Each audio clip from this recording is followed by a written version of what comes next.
Shalom, selamat malam saudara terkasih. Bila Tuhan Yesus sudah bersyukur kalau kita masih mendapatkan kesempatan untuk boleh masuk dalam ibadah kedua dan petang ini.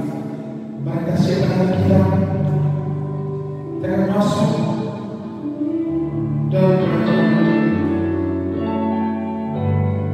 kasih Tuhan tiada berhenti. Hatimu tak terselamat karena betapa baiknya Tuhan dalam kehidupan kami. Saat kita bersyukur dengan puji-pujian dari Tuhan, ayo kita teruskan.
Tuhan kita adalah Tuhan yang hidup.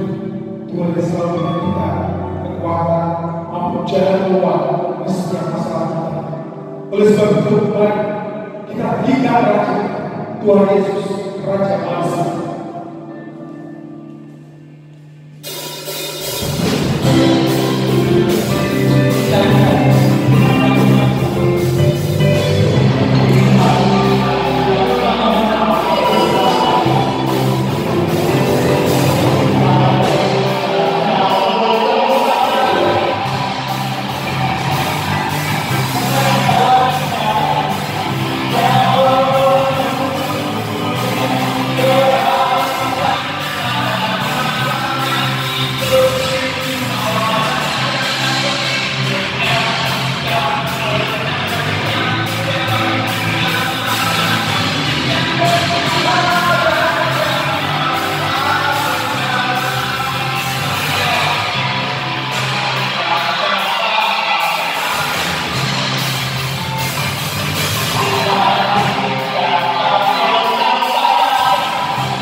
Kita akan terus teruskan dia.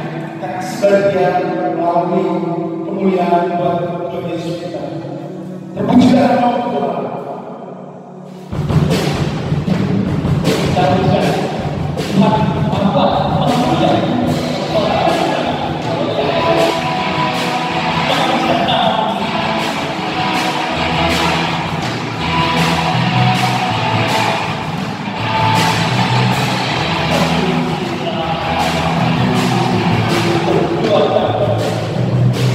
Tuhan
Terima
Shalom, selamat petang Bapak Ibu yang kekasih di dalam Tuhan Yesus Kristus. Kita bertemu kembali pada petang hari ini, sekalipun kita dalam ibadah online, tetapi kita tetap bersemangat di dalam Tuhan. Untuk Bapak Ibu, Saudara tetap semangat, tetap kuat di dalam Tuhan Yesus Kristus.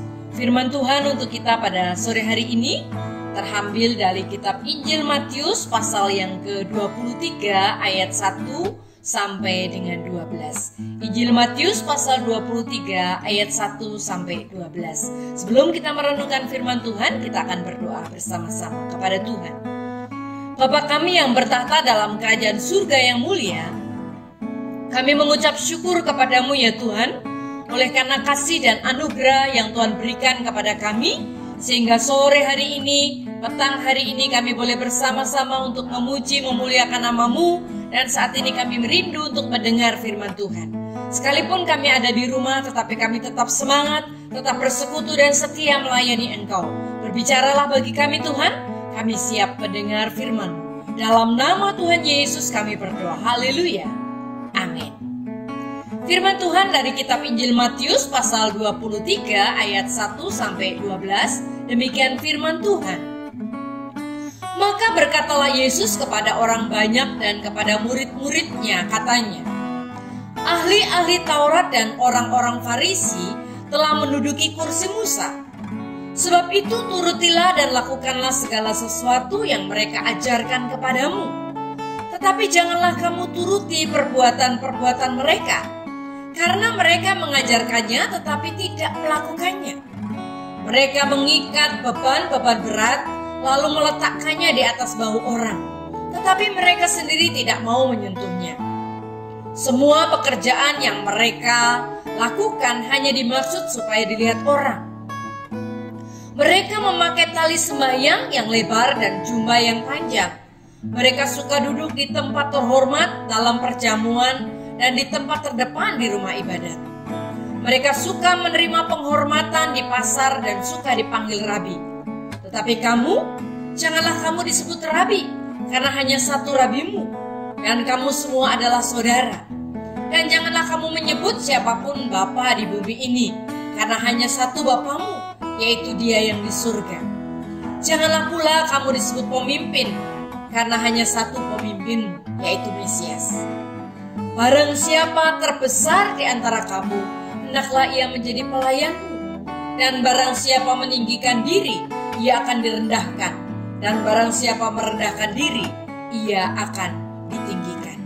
Amin. Bapak, Ibu, dan saudaraku yang kekasih di dalam Tuhan, ayat emas untuk firman Tuhan kita pada sore hari ini terambil dari ayat yang ke-12. Dan barang siapa meninggikan diri, ia akan direndahkan. Dan barang siapa merendahkan diri, ia akan ditinggikan. Banyak orang berdoa untuk memperoleh kerendahan hati. Tetapi berdoa untuk memperoleh kerendahan hati tidaklah sama dengan bersikap rendah hati. Kerinduan kita untuk menjadi rendah hati mungkin akan mendorong kita untuk melayani, misalnya dengan melakukan sesuatu untuk orang lain. Tetapi tindakan tersebut dapat cepat berubah menjadi kesombongan. Ada seorang penulis dan juga pembicara yang terkenal bernama John Erickson.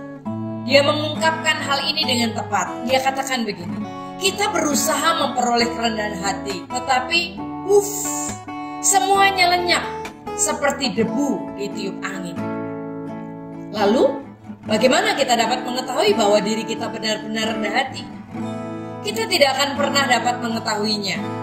Namun apabila kita melayani orang lain, dan itu merupakan hal sehari-hari yang melekat di dalam diri kita, berarti kita sedang menuju gambaran ideal yang dikemukakan oleh Tuhan Yesus di dalam Injil Matius 23. Setelah mengungkapkan bahwa orang Farisi dan para ahli Taurat selalu mencari kekuasaan dan juga kedudukan, Tuhan Yesus berkata, barang siapa merendahkan diri, ia akan ditinggikan, di ayat 12. Seorang senator bernama Mark Hatfield yang meneladankan semangat pelayanan yang dianjurkan oleh Tuhan Yesus ini. Setiap minggu dia sebagai seorang senator tetap mengikuti kegiatan pemahaman Alkitab di gerejanya, yaitu di Washington DC. Dia belajar bersama-sama firman Tuhan, dia mempelajari firman Tuhan bersama-sama dengan para politikus dan tokoh-tokoh lainnya. Dan selesai dari pertemuan tersebut, sebagian besar dari mereka kemudian bergegas kembali ke tempat kerjanya masing-masing. Tetapi berbeda dengan Senator Hatfield. Dia tetap tinggal untuk menata kembali kursi-kursi yang sudah digunakan. Padahal, kalau kita mengetahui, ia adalah seorang pejabat yang memiliki kedudukan tertinggi di antara para peserta pemahaman Alkitab yang ada di situ. Tetapi dia dengan kerendahan hati, dia mau melayani orang lain. Melayani teman-temannya yang sibuk, meskipun mereka semua ada di bawahnya. Tetapi dia dengan senang hati, dia merapikan kembali kursi-kursi yang ada di gereja, dan kemudian dia baru meninggalkan tempat itu. Jika kita melayani orang lain dengan tulus hati, dari lubuk hati kita yang terdapat, yang paling dalam, dan atas dasar belas kasihan yang murni, berarti kita sedang bertumbuh dalam kerendahan hati. Kita akan melakukannya secara alami. Itulah kerendahan hati yang sesungguhnya. Bapak, Ibu, dan saudaraku yang kekasih di dalam Tuhan, tatkala kita berpikir bahwa diri kita ini rendah hati, sesungguhnya kita tidak mencerminkan kerendahan hati itu. Mengapa? Karena pikiran kita adalah medan peperangan terbesar yang ada di dalam diri manusia. Karena pikiran itu sangat kuat dan dapat mempengaruhi jalan kehidupan seseorang. Ada orang yang mengungkapkan begini, menabur dalam pikiran akan menuai dalam tindakan. Menabur tindakan akan menuai kebiasaan. Menabur kebiasaan akan menuai karakter. Nah, ketika pikiran kita ini digambarkan seperti tanah, di mana tanah tidak pernah peduli jenis benih apa yang ada di atasnya, jenis benih apa yang akan ditanam di atas tanah itu. Oleh sebab itu, jika kita menabur benih jagung, maka tanah itu akan meresponnya, lalu akan menumbuhkannya bibit jagung, dan akhirnya bertumbuhlah pohon jagung. Dan pohon jagung akan menghasilkan buah jagung juga. Pertanyaannya, apa tanaman yang akan kita tanam? Benih apa yang akan kita tabur di atas pikiran kita? Apapun kita tanamkan dalam pikiran, entah itu hal-hal yang baik atau yang buruk, pikiran akan segera menerima, kemudian meresponnya dan menumbuhkannya, bahkan menghasilkan buahnya. Oleh sebab itu, sadar atau tidak sadar, seringkali kita memperkatakan hal-hal yang buruk tentang diri kita sendiri. Misalnya kita berkata, wah, hidupku penuh dengan masalah. Wah, aku tidak pernah berhasil melakukan tugas. Wah, sakitku gak pernah sembuh. Wah, aku terus-menerus di dalam keadaan yang sulit. Wah, keluargaku hancur berantakan. Wah, aku bodoh, aku miskin, masa depanku suram, dan seterusnya dan seterusnya. Keluhan-keluhan, bahkan mungkin umpatan-umpatan, hal-hal negatif yang kita ucapkan itu akan direspon oleh pikiran kita. Dalam bentuk apa? Dalam bentuk sikap dan tindakan yang pada gilirannya akan menghasilkan sesuatu yang sama seperti yang kita tanamkan dalam pikiran kita. Oleh sebab itu, Bapak, Ibu, dan saudaraku yang kekasih di dalam Tuhan, mari kita menanamkan hal yang baik, hal yang positif di dalam benak kita, di dalam pikiran kita. Karena kita adalah orang-orang yang lebih dari pemenang. Oleh karenanya, ketika kita menanamkan pikiran kita bahwa Tuhan memberikan kita segala sesuatunya sebagai pemenang-pemenang, tentulah kita tetap rendah hati, berpikir yang positif untuk hidup kita, dan membawa kita ke dalam kehidupan yang berkenan kepada Kristus. Kiranya firman Tuhan pada sore hari ini menjadikan kita terus kuat di dalam Tuhan, terus bersemangat, terus berpikir yang positif, dan akhirnya akan melahirkan tindakan-tindakan yang positif. Kita adalah orang-orang yang rendah hati, karena kita percaya ketika kita rendah hati, Tuhan akan meninggikan. Kita tidak perlu mencari sensasi untuk ditinggikan, karena Tuhan yang akan meninggikan. Mari kita berdoa. Amin. Tuhan Yesus, kami bersyukur kepadamu Tuhan, karena kesempatan yang indah pada saat ini. Firman-Mu menolong kami untuk tetap kuat di dalam Engkau. Sekalipun kondisi kami sulit, tetapi kami mau berpikir bahwa di dalam Tuhan Yesus Kristus ada kesanggupan. Dan kami mau terus merendahkan diri untuk di hadapan-Mu, bahkan di dalam sesama kami, untuk kami melayani mereka dengan tulus. Sehingga kami sungguh-sungguh dapat hidup mencerminkan kasih Kristus. Kami mau belajar untuk setia. Kami mau belajar untuk terus setia melakukan firman Tuhan di dalam kehidupan kami. Sekalipun di masa pandemi ini, tetapi kami percaya Tuhan akan memberkati kami. Berkati Tuhan setiap jemaat-Mu yang ada saat ini. Berkati setiap orang tua yang ada. Berkati bapak-bapak yang sedang bekerja. Tuhan berkati setiap jerih lelah mereka. Tangan yang mereka lakukan, setiap karya yang mereka buat, Tuhan berkati. Sehingga menumbuhkan berkat bagi keluarga mereka. Jadikan teladan dalam kehidupannya. Berikan kesabaran untuk setiap ibu-ibu, berkati mereka Tuhan. Dengan kasih, dengan perhatian Tuhan juga memberkati. Dan di sore hari ini Tuhan, kami juga berdoa secara khusus untuk Ibu Yohana Sujiati yang saat ini sedang sakit oleh karena terjatuh. Tuhan, kami berdoa di dalam nama Tuhan Yesus, Engkau berkati, berikan kesembuhan, pulihkan kembali, sehingga Ibu boleh mengalami pemulihan yang daripada Tuhan. Terima kasih Tuhan Yesus, kami juga berdoa buat saudara-saudara kami yang berulang tahun di minggu ini. Tuhan berkati mereka dengan kasih-Mu, berkati dengan anugerah-Mu, sehingga mereka terus bertumbuh di dalam Engkau, di dalam pengenalan akan kasih Kristus. Terima kasih Tuhan Yesus, berkati seluruh jemaat Karanganyar Gunung, berkati dengan kesehatan, kekuatan. Kami percaya Tuhan juga memberkati. Kami juga berdoa buat setiap anak-anak kami yang sedang studi. Tuhan berkati mereka, supaya mereka diberikan semangat, sukacita, dan terus mereka dimampukan untuk melayani Tuhan. Kami juga berdoa untuk panitia Natal, Tuhan juga berkati. Tuhan juga menolong mereka dalam setiap keberadaannya. Kami percaya Tuhan, kami dapat memberikan yang terbaik kepada Tuhan, karena kami mau melakukannya untuk Tuhan. Terima kasih Tuhan Yesus. Kami menyerahkan seluruh pelayanan pekerjaan Tuhan di dalam tangan kasih-Mu, Allah memberkatinya. Terpujilah Engkau Tuhan. Di dalam nama Tuhan Yesus Kristus, Allah sumber berkat itu, kami berdoa. Haleluya. Amin.